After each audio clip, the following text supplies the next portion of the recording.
There we go. Hey guys, welcome to another episode of Modern Mom Probs Live. I am your host, Tara Clark, and today we're going to be talking about navigating holiday stress. So, it's December and holidays can be a little stressful, and so I'm going to break it down into a lot of different things today. We're going to be talking about social gatherings. We're going to be talking about gift giving. We're going to be talking a little bit about food. I'm going to grab Katie Mulvaney. She is my co-host today. So let me just run back over to my iPad and grab Katie right now. Let's see where she is. Let's see. Did I grab her?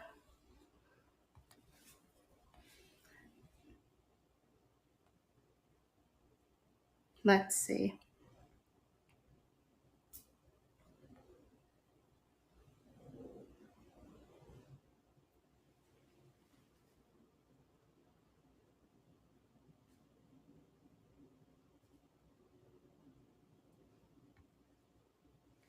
There she is.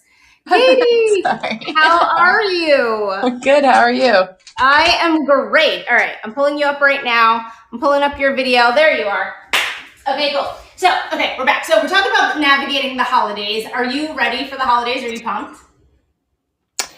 Am I ready? I mean, I guess I'm a little behind for where we are, but I'm not super uncomfortable. You know, I feel the same way too. I'm a little behind in as much as I haven't started shopping yet, and I feel like I probably should be because today's December 8th and I've already missed the Black Friday sales and the Cyber Monday sales. So I actually don't know what I was doing. I'll tell you what I was doing. I was buying stuff for myself because Black Friday is like the one time of year that I like do my own clothes shopping and shoe shopping and that kind of stuff. And so that's what I was doing this year. I was buying stuff for myself. I guess. So as I was mentioning right before you jumped on, today we're going to cover navigating holiday stress, and we're going to break it down into a couple things: social gathering, gift giving, food. You're a nutritionist, and so we're going to talk a little bit about that, all while I am trying to put together this very pretty gingerbread house. And for anybody who has attempted to do a gingerbread house, you know it's always a hot mess. I've never met one person that can like do it like as they do it on the box. It never happens like that. I did see a TikTok the other day where it was something along the lines of like, in this one person like married into a family or were dating in a family where the family does like this competition and they break into teams, and they had the most gorgeous houses I've ever seen. And everyone in the comments were like, no, run. You can't join that family. Like, no, like that's like a hard pass. So I'm going to attempt to do this because I think that a really big part of the holidays is managing expectations. I think there's a really big part of it where it's like, we want the magic and we want to recreate the magic. And so there's sometimes there's a discrepancy between the magic and then reality. You know, like when we joke about like Instagram versus reality, I think that is true a lot of times with the holidays. And the behind the scenes stuff, right? That you never even knew took place when you were younger.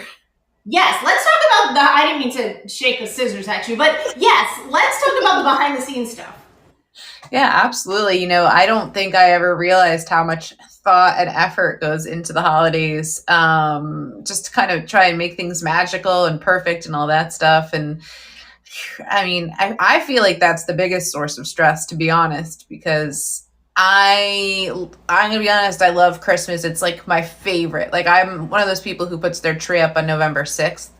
Do you have it before Thanksgiving? I did, way before, yeah.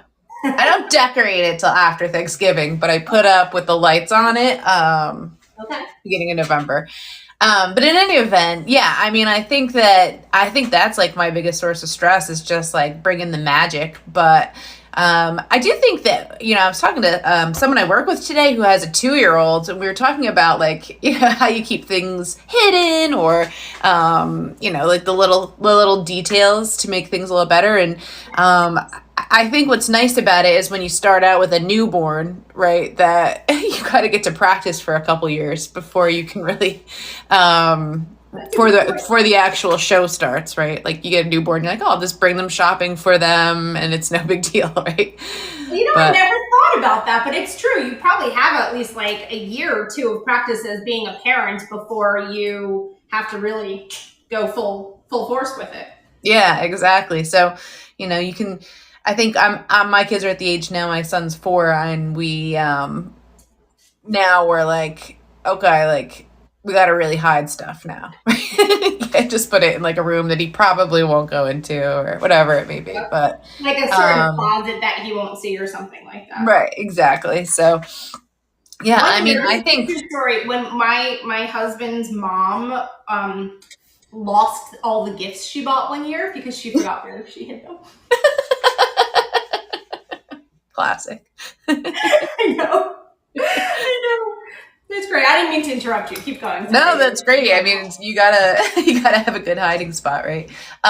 So yeah, I mean, in any event, that's kind of, I think, if you do have young kids, it's something that it seems really hard at first, but I think, and I mean, you could speak on this a little bit more, but it gets a little easier each year as as the kids get older, probably a little harder in some parts too, but you get the practice, you know what you're looking to do and your best strategies and all that sort of thing.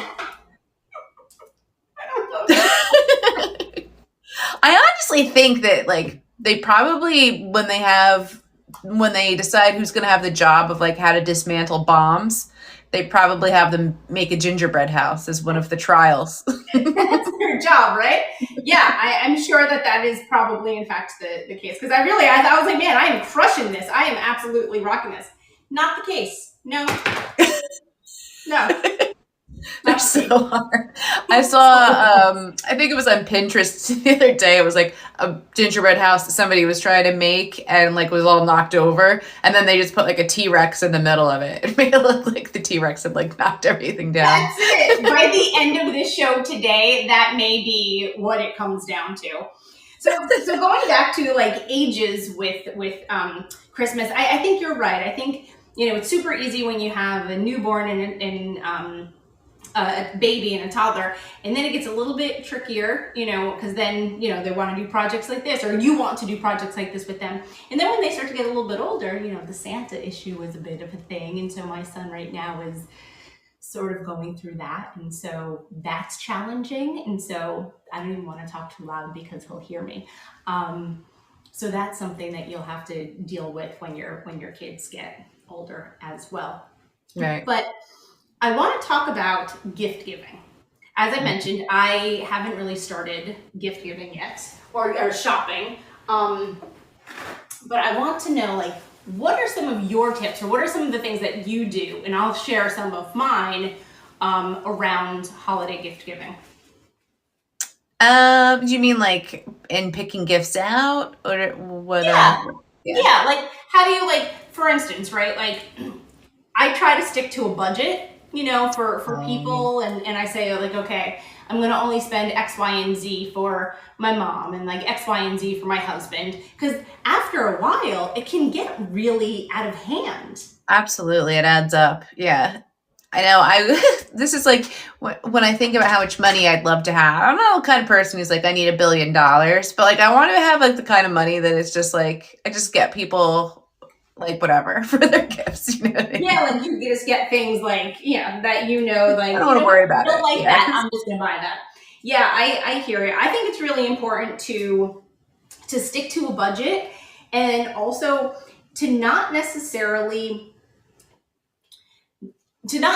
have to buy everything that's on the list. Like, let's say your 4-year-old gives you a list of like 20 things, and you feel sort of overwhelmed that like there's no way that I could buy all 20 of these things. So Right. like give yourself the grace and know, like, you know what, maybe pick like 2 or 3 of those, whatever's in your budget to afford, and go with that, and know that it's okay, because Yeah. ultimately the holidays, I'll tell you right now, ultimately my son forgets about the things that he gets for Christmas.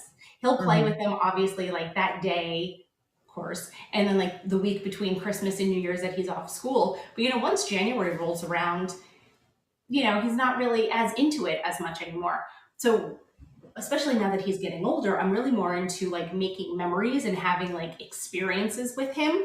And like those sort of things tend to stick more. So I think a big part of the holidays is about making memories and not necessarily focusing on material stuff. Absolutely. Yeah. We're actually working on that with my 4-year-old because he thinks that Santa's going to bring him every single thing that's on his list. Like he had something and he was telling his sister like, "Oh, I'm going to get that for Christmas. Don't worry. It's on my list," So we're trying to explain to him that that's not necessarily the case. So yeah, I think, Well, what did and you that's say the to him? thing Like, is how like did you sometimes say you it? see things that are better than what they wanted anyway. They'll play with or use more or, whatever it may be. So, there's definitely that. And I think there's something too about when you get to be an adult and exchanging gifts with like, I don't know, like siblings and stuff like that. Maybe instead of like buying every single person a gift because like what do we need? What is like people don't need anything right any as much anymore. So unless you find something that like really reminds you of the person, like me and my siblings just really get each other like little silly things, right? Mhm. Like my sister-in-law loves like Wheaton Terriers, so I got her like a wine glass with a Wheaton Terrier on it last year, right? It was like Cute. $8. It wasn't expensive, but like she loved it. So I think Yeah. that's the other thing is like, yeah, I think set a budget, but like also don't get too attached to it. You know what I mean? It doesn't have to be like expending that exact amount, but if you find something that's better, that's like not expensive, like get it, right?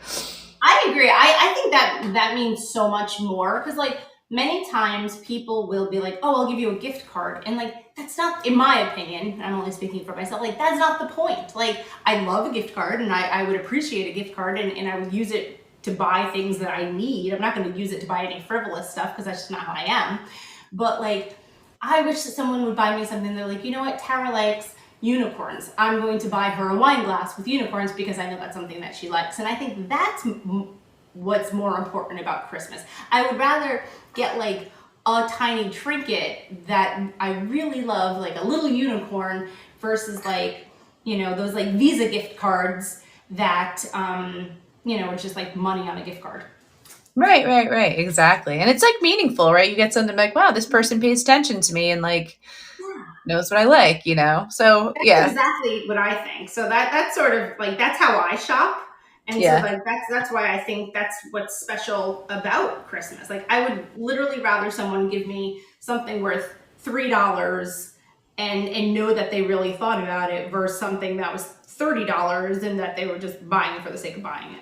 Right, exactly. You know? And that's like kind of a nice way too to like think of, parents, siblings, whoever you get presents for, coworkers, not making like, okay, I'll start thinking now that it's December, but when you're shopping or you're like looking online for stuff, keep that open mind all year long just so that you can get those gifts that maybe pop into your head that you think about a little bit more instead of there's a difference when you go when you go shopping when you have to buy something and Yep. when you just come across something. So That's absolutely like, and you know what happens with me? I mean, I just said like I haven't started shopping yet, right? So like I am now sort of under pressure, right? I didn't start buying things in April when I was like, oh, they really love, terriers. Let me, buy this thing. Like that was a really thoughtful gift. Like she clearly took the time to she clearly took the time. This is not going well.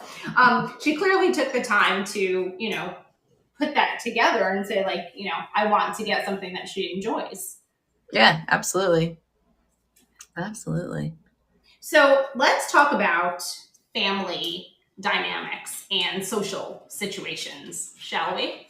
Let's go. Um, Sometimes that can be a sticky thing, right? Sometimes, I'll give you an example. Today I was writing out Christmas cards, holiday cards, and I was like, oh, do I send them to them? Do I send them to them? And like you start to think like, does that make sense? And you have to think about all the family dynamics that have gone on throughout the course of a year and all of that kind of stuff. And like it could be, I mean, that's just one little example. That's not even talking about like seeing people in person and having to like go to all the houses and to all the parties.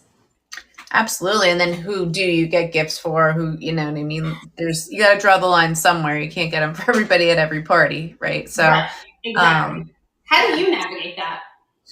I think for me, it's really about trying to keep keep the spirit of Christmas in my head, right? I don't think it's really a time to necessarily like get upset by family drama or let what people tell me they think I should do with my kids affect me, right? Like that's not me, that's their problem. And Yes. I just try to bring as much joy as I can. You know what I mean? Yes, I think that's really, I want to dive into that a little bit more because I think that that's really important. Like, you're not responsible for how they behave, at a family party, right? Like what you are responsible for is either how you take it, how, to what they say, or B, how you set the boundaries around it. And you have small children, and your small children probably nap, maybe not the older one, but the little one.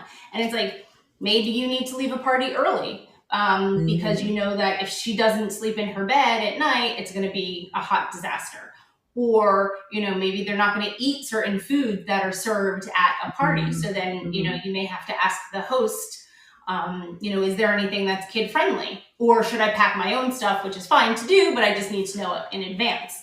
I think it's important to sort of set those boundaries. And as like a mom of toddlers, like, have you had to set those boundaries? And if so, like, how does that go? What does that look like?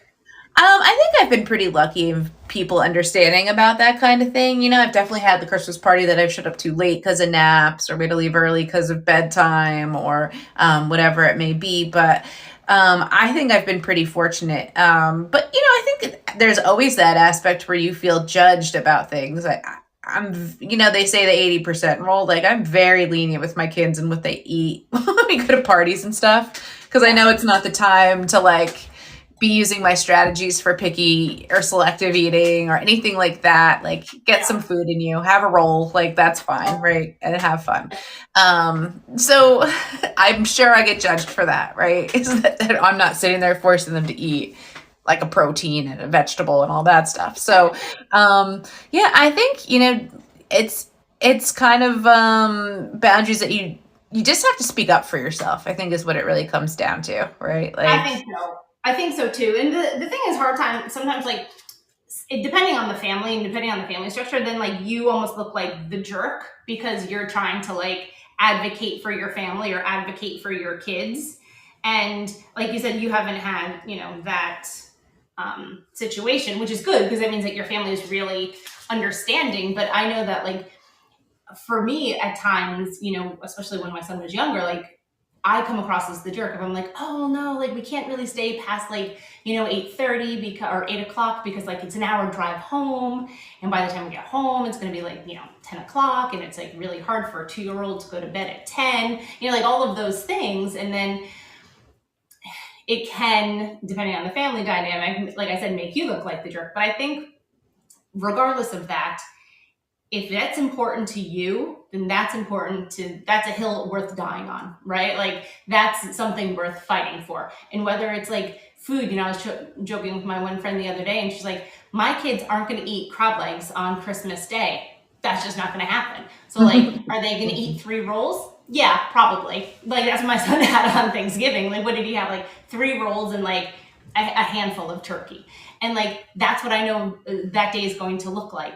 And like, that's okay. And so, you may have to tell, Aunt Barbara or whatever, like, hey, listen, like, this is just what we're doing for right now. It's every day doesn't look like this, but I need to, protect my family so that we can make the right decisions for us.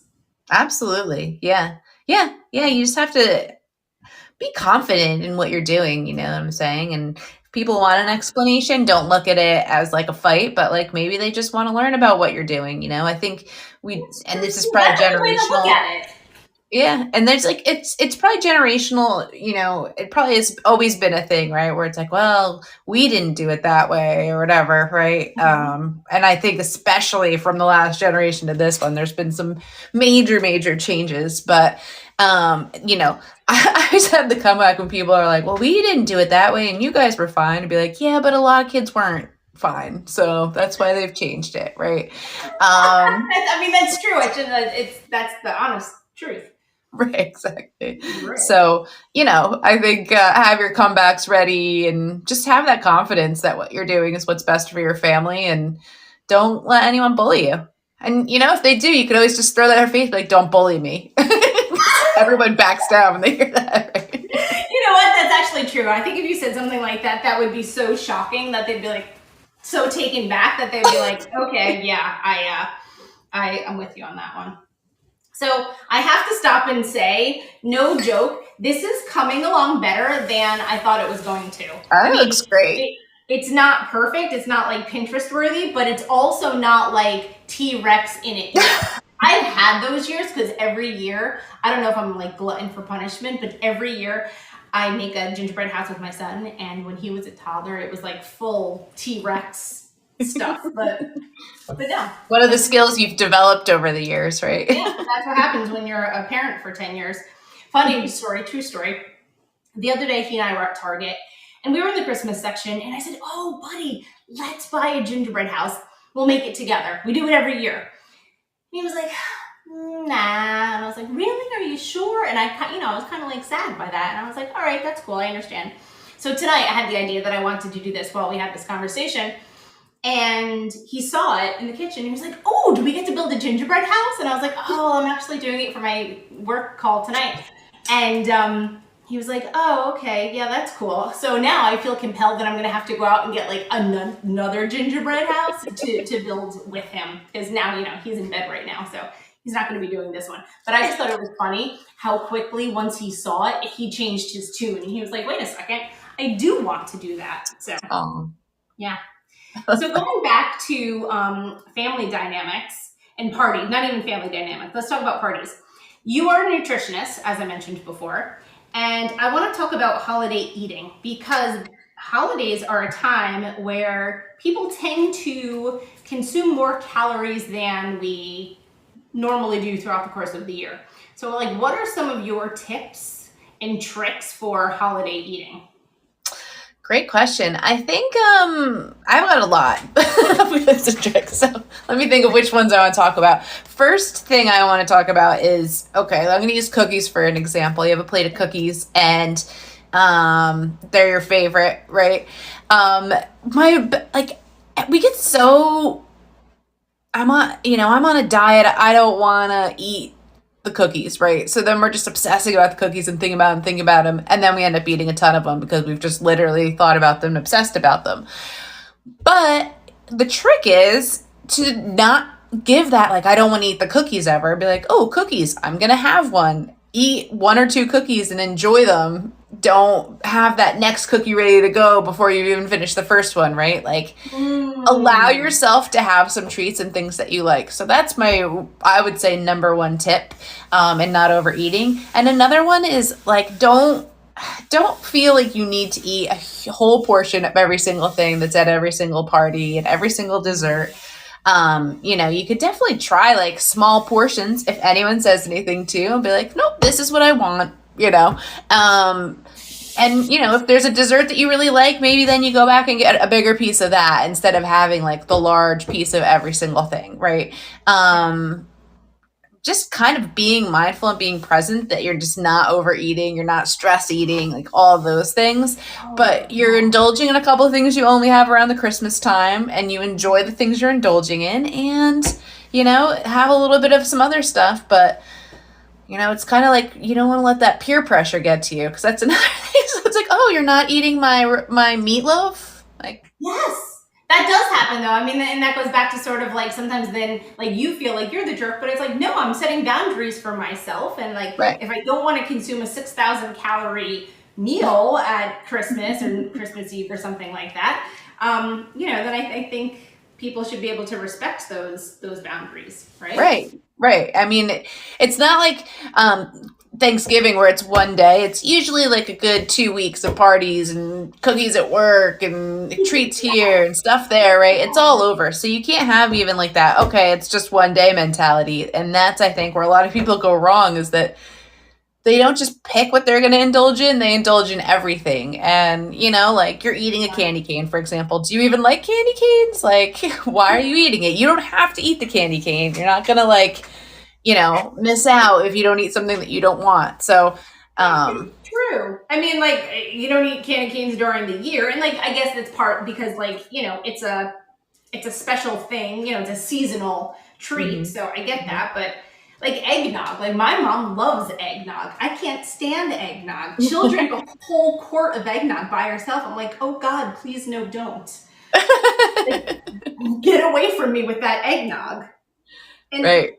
eggnog has a significant amount of calories in it as well. She'll eat like her meal, like I don't know, her Christmas meal with the eggnog, and like, whew, I'm skeeving out just thinking about that. Yeah.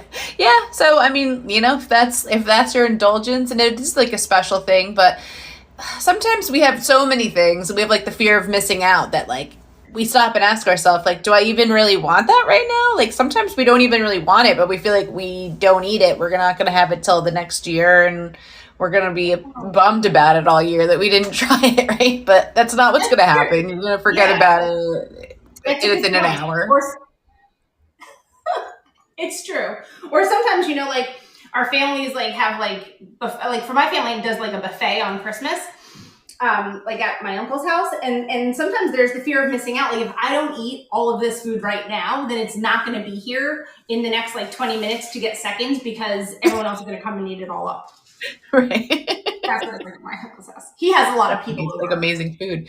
Yeah, but right, that's one of the but that's something, and like, okay, they have great food, have a little bit of each, and if you don't get something, you don't get something. Like, yeah, I think what are you gonna do? That's probably a better way to look at it, though. I feel like that's like a healthier way to look at it. And I think it's important too to make sure you are indulging in some healthy foods as well, not just making everything kind of a whatever meal. You're going to be indulging in some desserts at dinner time. Like maybe you have like a healthier lunch or breakfast just to make sure you're still getting that nutrition in, because we need the nutrients, right, to reduce stress and not get sick, which is huge during the holidays. So make sure you're getting your vitamins and your fruits and vegetables and all that stuff. Yeah, that makes, you think I would think about that, but that actually makes so much sense, though. It really does, because you are seeing so many different people at all of the holidays, right? So you want your immunity to be as strong as it can be with all of like the hugging and kissing and the, all of that stuff that goes into seeing people at the holidays. Yeah, absolutely. And, it was like last year we had that ridiculous spike in COVID, right? Like 7 days after Christmas or whatever it was. Me being one of them. So, keep in mind that you want your body to be able to fight off any of these germs that are going around. So. That's actually very true. And like my son oftentimes gets overwhelmed at these sort of parties, and then he doesn't end up eating anything, and that makes it a little tricky. Like, what do you say to the parents of the kids who, get so overwhelmed at a holiday party that they don't end up eating much or eating their meal at all? I think as long as they're getting something in, and it's probably the reason that I allow them to eat whatever they want when we're at a party, is because at least they're getting something in. We don't want them getting hangry or anything like that at the party, having big meltdowns. So, if you're allowing, like we said, just a roll or just dessert, try and get them to eat a little something at least, even if it's not the healthiest thing, at least they're getting something in their stomachs. But, again, it's not the time to be like, okay, let's eat all these like vegetables and fruits and stuff in your meal and like watch everybody else eating all this other stuff that I'm not going to give you. This might be the time to be like, okay, like, let's do what you can, right? Yeah, that makes sense. Do you ever pack food for your kids when you go to people's houses? I often have at least some snacks as a backup, that, if they don't want to eat anything else and they don't have anything there that they want, like, okay, pretzels is fine for this meal, just to make sure there's something, because there is definitely people's houses who don't take into consideration that there are children there, or sometimes when I go to like family parties, I'll bring like my kids like this one veggie burger. Like I'll just bring those, easy to throw in the toaster or whatever. And that's a good idea. Can you share like the name and brand of that? That's cool. Yeah. It's Hillary's. My son very specifically likes the black rice and bean burger. But Hillary's is the brand, and they don't use. I'm a big fan of them because they don't really use any processed ingredients. It's all like whole foods in the ingredient list. So. Yeah. But I mean, they're delicious also. So, I mean, I think it's a kind of an easy thing to like throw in someone's freezer real quick when you get to their house, and you know, Yeah, if you I need it, love. it's there. Yeah, no, I think that's really important because I'm asking obviously for my own self, right? Because Hmm. that happens often when we go to different people's houses, and so sometimes it's hard to navigate that sort of situation. So, believe it or not, we're at 9 o'clock, but I feel like we still have so much more to cover. There's two more topics I want to talk about. One is the mental load that comes with the holidays, right? It's writing out holiday cards, it's shopping, it's wrapping, it's going to the holiday parties if it's at school or different things like that. Like, what are some of your recommendations for overcoming some of that mental load? I'm not a list maker, but during the holidays, I'm a list maker because there's so much that I don't want to forget. You know, you don't want to get somewhere and be like, oh, I totally forgot to get a gift for this teacher or like whatever it may be. So I think that's my biggest thing is making sure I'm taking care of myself, eating, exercising, getting sleep.